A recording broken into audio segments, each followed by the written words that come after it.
আমি মোহাম্মদ আব্দুল হান্নান ৬ নং আসমিতে union BNP সভাপতি হিসেবে আজকে আপনাদের এই সংবাদ সম্মেলন করতেছি। আমার বিষয়টা হলো যে গত ৩ তারিখ একটা ঘটনা ঘটছে আমার এই ৫ নং ওয়ার্ডে। তাদের বাড়ি বাড়ি একটা দ্বন্দ্ব ছিল শাকিলের সাথে। কিন্তু এই ঘটনার সাথে আমার ফ্যামিলি এবং আমার সন্তান, আমার ভাই আছে, আমরা কেউ জড়িত ছিলাম না। কিন্তু দুঃখ হলো আপনাদের আজকে আপনাদের মারফতে দেশবাসীকে জানাতে চাই যে এটাকে নিয়ে ফেসবুকে এটার ভিতরে আমাকে নিয়ে মানহানিভাবে তারা একটি বক্তব্য তারা ফেসবুকে দিয়েছে, যে কারণে আসলে আমার এবং আমার দলের আমি মনে করি আমার অনেক ক্ষতি হয়েছে। এটা আপনাদের মারফতে দেশবাসীর কাছে এবং প্রশাসনের কাছে আমি বিচার চাচ্ছি। বিচারটা কেন চাচ্ছি? আমার এই ঘটনার সাথে আমার ফ্যামিলি এবং আমাদের বায়াসের আমি ব্যক্তিগতভাবে কোনো দায় এটার সাথে জড়িত না, কিন্তু তারা আমাকে একটা আমার বিরুদ্ধে একটা চক্রান্ত চলতেছে যে আমার একটা দলীয় পদ আছে, সেই পদের থেকে সরাইতে হবে, আমাকে হেয়নিস্ত করতে হবে। আমি একটা নির্বাচন করছিলাম চেয়ারম্যানই, এর পরের থেকে একটা মহল আছে যে মহলটা আমাকে কোনো না কোনোভাবে সামাজিক, আইনগতভাবে, সকলভাবে, রাজনীতিগতভাবে আমাকে হেয়নিস্ত করতেছে।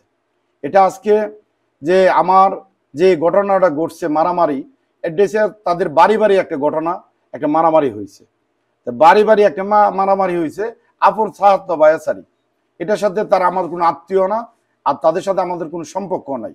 কিন্তু দেখা গেছে আমার যে সন্তান, একটা ছেলে আছে আমার বড় ছেলের সন্তানের নাম মোহাম্মদ জুনায়েদ হোসেন।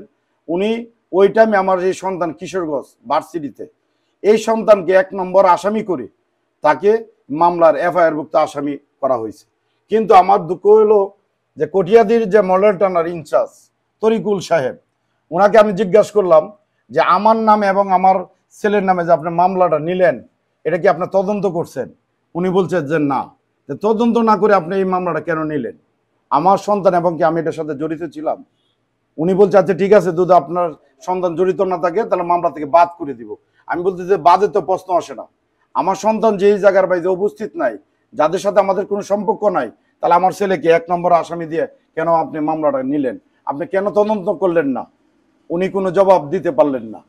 আরেকটা মামলা হয়েছে, ওইটাও উনি এফআইআর করছে।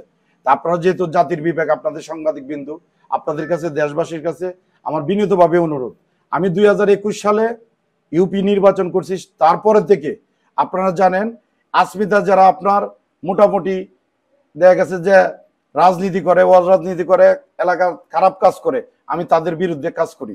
যারা বিশেষ করে অপরাধের সাথে জড়িত, আমি তাদের পক্ষে কাজ করি না, যে কারণে আমি আব্দুল হান্নান তাদের পক্ষে ভালো থাকতে পারি না।